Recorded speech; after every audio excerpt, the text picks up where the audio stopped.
Bienvenida, bienvenido a esta inmersión en las fuentes sobre Walter Terence Stace. Tenemos aquí bastante material, datos de su vida, resúmenes de sus ideas, críticas.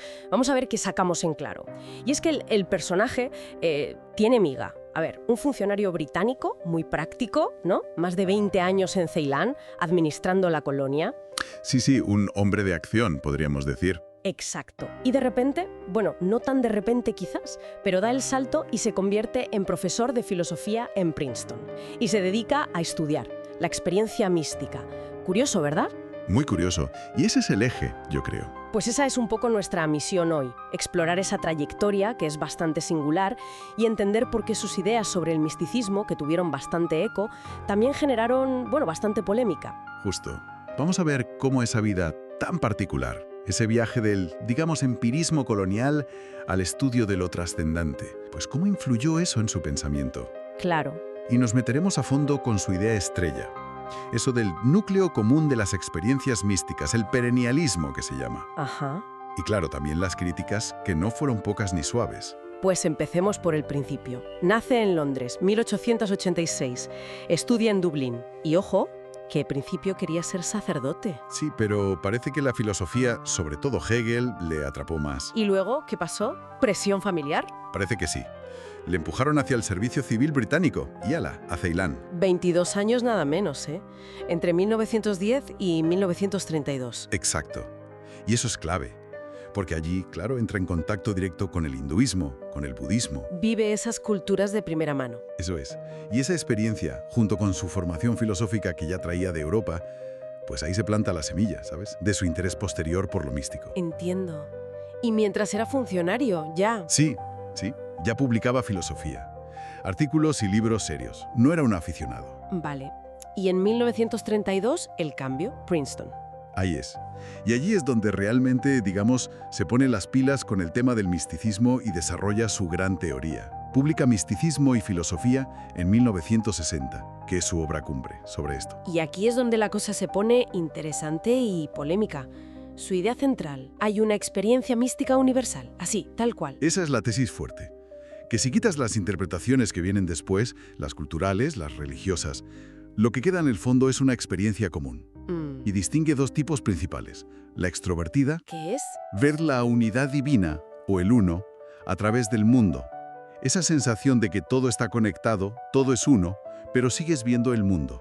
Vale. ¿Y la otra? La introvertida, que para él era la forma más pura, la más profunda. ¿Y cómo es eso? Suena intensa. Lo es, o así la describe.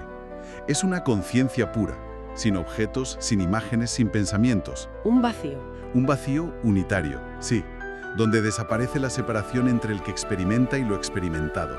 El sujeto y el objeto se funden, por así decirlo. Vaya.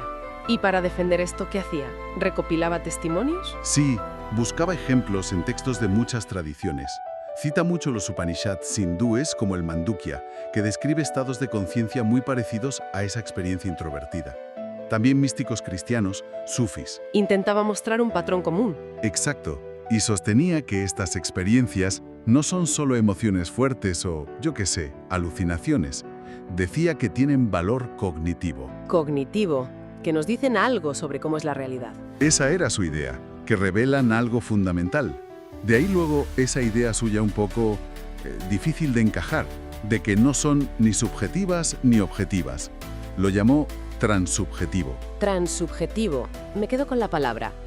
Pero claro, afirmar que esto es conocimiento, tenía que chocar con otros filósofos. Y tanto que chocó. Aquí entra la crítica fuerte, sobre todo del lado de gente como Stephen T. Katz, la postura constructivista. ¿Qué dice el constructivismo, en resumen? Pues básicamente que no existe una experiencia pura, sin interpretar, que nuestra mente siempre usa los conceptos, las creencias, el lenguaje que ya tenemos, para darle forma a cualquier experiencia, incluida la mística. Ah, claro.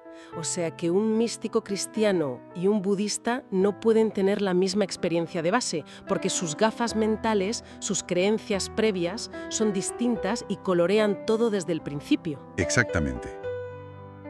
Esa es la crítica. Acusan a Stace de forzar los datos, de seleccionar los testimonios que le cuadraban con su teoría y de ignorar las diferencias, que son muchas. Le acusan de falta de rigor, entonces. De falta de rigor metodológico, sí. De imponer un molde previo a una realidad mucho más diversa y compleja. Es el gran debate. ¿La experiencia da forma a la creencia o la creencia da forma a la experiencia? Menudo nudo, sí. Sigue siendo un tema abierto, imagino. Totalmente. Pero Stace no solo habló de misticismo, ¿eh? Tocó otros palos. Cierto, las fuentes mencionan ética, libre albedrío. Sí, en ética buscaba también fundamentos, valores objetivos, iba contra el relativismo. Y en el tema del libre albedrío defendía una postura compatibilista. Compatibilista. Que somos libres aunque todo esté determinado. ¿Cómo es eso? Bueno, su idea era que la libertad no significa ausencia de causas, sino actuar sin coacción externa, de acuerdo con nuestros propios deseos y nuestro carácter, aunque esos deseos tengan sus propias causas anteriores. Vale, entiendo la distinción. ¿Y también está ese ensayo famoso El hombre contra la oscuridad? Muy lúcido, sí. Ahí analiza el impacto de la ciencia moderna.